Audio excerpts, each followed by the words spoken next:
दोस्तों, नाना क्लासेस के YouTube channel पे आपका स्वागत है। बात करते हैं राजस्थान पुलिस कांस्टेबल के लिए महिलाओं और बच्चों के खिलाफ कानूनी व अपराध से संबंधित मोस्ट इंपॉर्टेंट 30 प्रश्नों का संग्रह लेके आए थे। पिछले 2-3 वीडियो में आपको क्वेश्चन 10-10 उपलब्ध हुए थे, लेकिन आज अब से आपको 30-30 क्वेश्चन उपलब्ध होंगे। तो पार्ट नंबर 8 लेके आए हैं, जो सरल भाषा में आपको समझाया जाता है। तो वीडियो को सारे विद्यार्थी ज़्यादा से ज़्यादा शेयर करोगे, लाइक करोगे, अपने दोस्तों में फेसबुक व्हाट्सएप ग्रुप जो भी है उसमें शेयर किया होगा कि राजस्थान पुलिस के लिए स्पेशल आपको महिला बाल विकास के लगातार वीडियो उपलब्ध हो रहे हैं। और चैनल पे नए हैं तो इसको सब्सक्राइब कर लो, और सब्सक्राइब करने के बाद इसके पास लगे बेल आइकन के घंटे को दबा लो। बहुत सारे विद्यार्थी कहते हैं कि सर नोटिफिकेशन नहीं आता, तो बेल आइकन के घंटे को दबाओगे तो ही नोटिफिकेशन पहुंच पाएगा। और जो विद्यार्थी नए हैं, पिछले वीडियो हमारे नहीं देखे हैं, तो वो वीडियो जरूर देखें। बहुत ही इंपॉर्टेंट क्वेश्चनों का संग्रह है। शाम 8:30 पर आपको वीडियो प्राप्त होता है। कोई भी हमारी सूचना होती है तो टेलीग्राम पर नानक क्लासेज स्टडी अड्डा ग्रुप है, उसमें आप जुड़कर सूचना प्राप्त कर सकते हो। पहला क्वेश्चन देखिए, महिलाओं का कार्यस्थल पर लैंगिक उत्पीड़न निवारण प्रतिषेध व प्रतिघोष अधिनियम कब लागू किया गया था? ये बहुत इंपॉर्टेंट है। ये प्रतिशत नहीं है, प्रतिषेध है। तो ये 2013 के अंदर लागू हुआ था। ध्यान रखना, 2013 में पारित हुआ। इस अधिनियम के अनुसार किसी भी ऐसी संस्था जिसमें 10 या अधिक लोग काम करते हैं, ऐसी संस्थाओं में महिलाओं के साथ हुए किसी भी प्रकार के यौन उत्पीड़न को एक अपराध माना गया है। और यह अधिनियम कब लागू हुआ? 2013 के अंदर यह अधिनियम लागू हुआ। दूसरा क्वेश्चन, पीसीपीएनडीटी क्या है? पीसीपीएनडीटी क्या है? तो ध्यान रखना, भारत में कन्या भ्रूण हत्या और गिरते लिंगानुपात को रोकने के लिए एक संघीय कानून है। अब बात आ जाती है कि पीसीपीएनडीटी का पूरा नाम क्या है? तो पी का हो जाएगा प्री, सी का कॉन्सेप्शन एंड पी का फिर हो जाएगा प्री, टी का नेटल और डी का हो जाएगा डायग्नोस्टिक और टी का हो जाएगा टेक्निक्योसिस। ठीक है, पीसीपीएनडी एग्जाम के अंदर क्वेश्चन पूछा जा सकता है। पी का अर्थ क्या है, डी का अर्थ क्या है, टी का। आपको दोबारा बता देता हूँ, preconceptions and prenatal diagnostic techniques. तीसरा क्वेश्चन है, पूर्व गर्भाधान और प्रसव पूर्व निदान तकनीक, यह आ गया। इसका पूरा नाम क्या है? पीसीपीएनडीटी। इसका हिंदी में नाम क्या है? पूर्व गर्भाधान और प्रसव पूर्व निदान तकनीक अधिनियम भारत की संसद द्वारा कब पारित किया गया? तो भारत की संसद द्वारा 1994 में पारित किया गया था। ध्यान रखना, इंपॉर्टेंट क्वेश्चन आपके लिए बन जाता है। चौथा क्वेश्चन, पूर्व गर्भाधान और प्रसव पूर्व निदान तकनीक यानी पीसीपीएनडीटी अधिनियम के तहत अगर कोई व्यक्ति कन्या भ्रूण हत्या करवाता है तो अल्ट्रासाउंड या सोनोग्राफी कराने वाले डॉक्टर या लैब कर्मी को कितने साल की सजा होगी? आप जहां भी जाते हो, किसी भी हॉस्पिटल में जाते हो, तो वहां स्पेशल लिखा होता है कन्या भ्रूण हत्या पाप है और कानूनी अपराध है। सोनोग्राफी जब भी कराई जाती है, अल्ट्रासाउंड, वहाँ स्पेशल लिखा होता है। तो अल्ट्रासाउंड या सोनोग्राफी कराने वाले डॉक्टर या वो लैब का जो कर्मचारी करवाता है, कितने साल की सज़ा का प्रावधान है? बहुत इंपॉर्टेंट क्वेश्चन है, ध्यान रखना। 3 से 5 साल तक की सज़ा का प्रावधान है। ध्यान रखना, चाहे डॉक्टर हो या लैब कर्मी हो। तो और उसके अलावा जुर्माना भी भरना होता है। 10 से 50 हज़ार रुपये तक का जुर्माना इसमें भरना पड़ता है। अनैतिक व्यापार रोकथाम अधिनियम कब लागू किया गया? अनैतिक व्यापार रोकथाम अधिनियम कब लागू किया गया? तो ध्यान रखना, 1956 में लागू किया गया। इस अधिनियम के तहत 18 वर्ष का कोई भी व्यक्ति नाबालिग है। ठीक है, ये आता है। उद्देश्य क्या है इसका? व्यवसायिक यौन उत्पीड़न के उद्देश्यों से किए गए व्यापार के रोकथाम और सुरक्षा प्रदान करना इसका नहीं कहेगा। अनैतिक व्यापार का मतलब पता लग गया भी, नैतिक कानूनी अवैध रूप से व्यापार करना महिलाओं का या किसी भी प्रकार से उन्हें प्रताड़ित करना अनैतिक व्यापार हो गया। अनैतिक व्यापार निवारण अधिनियम के तहत अगर कोई व्यक्ति 18 साल से कम उम्र की लड़की को गैर कानूनी संभोग के लिए फुसलाता है तो उसे किस धारा के तहत कार्रवाई होगी? सारे इंपॉर्टेंट क्वेश्चन है, ध्यान रखना ये। और इस तरह के क्वेश्चन एग्जाम में पूछे जाते हैं। किसी प्रकार की इसमें ये सिस्टम नहीं होता कि ये क्वेश्चन पूछे जाएंगे या नहीं पूछे जाएंगे। आप राजस्थान पुलिस का एग्जाम देने जाओगे, अपराध प्रवृत्तियों को रोकने के लिए ये पुलिस काम करती है, तो किसी भी प्रकार का क्वेश्चन हो सकता है। तो धारा 366 के तहत ध्यान रखना। धारा 509 क्या कहती है? किसी महिला का पीछा करने पर धारा 509 के तहत सजा होती है।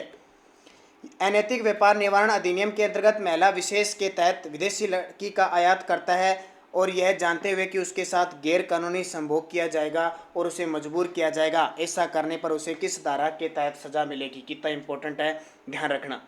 तो अनैतिक व्यवहार अधिनियम, तो धारा 366 ख, ये ख ध्यान रखना, धारा 366 ख के तहत, और सजा कितनी होती है, 10 साल की सजा होती है। निम्न में से कौन सा कथन सत्य है, निम्न में से कौन सा कथन सत्य है।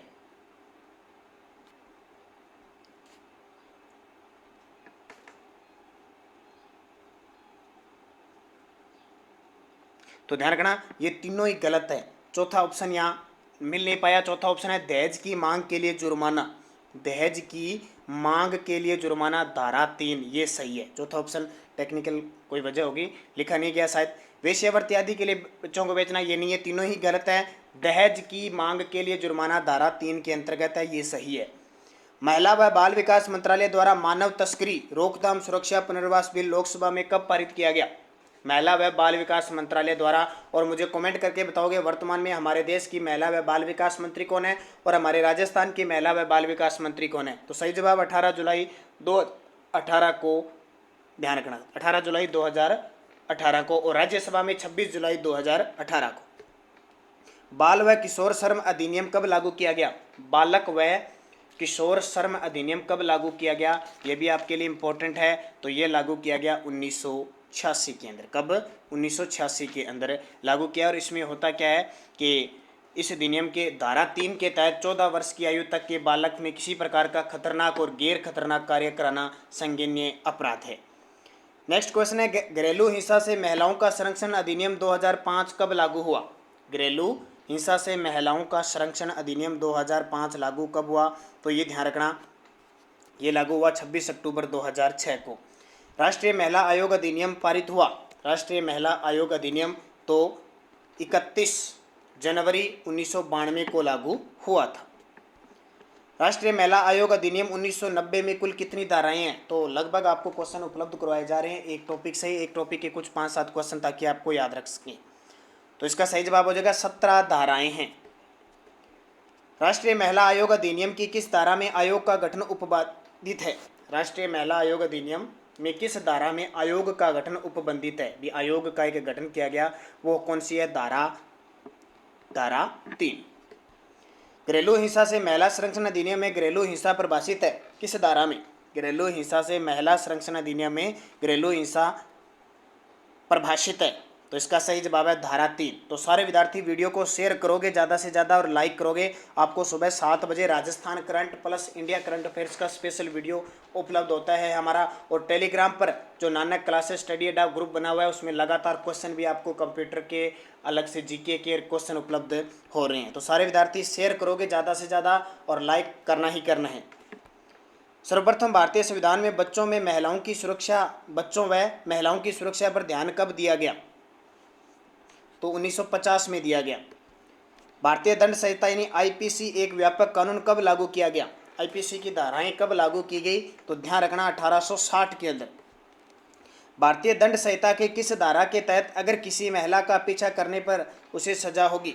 किस धारा के तहत किसी महिला का अगर पीछा किया जाता है तो उसे सजा होगी, तो ध्यान रखना धारा 509। कौन सी, धारा 509 के तहत ये होता है। और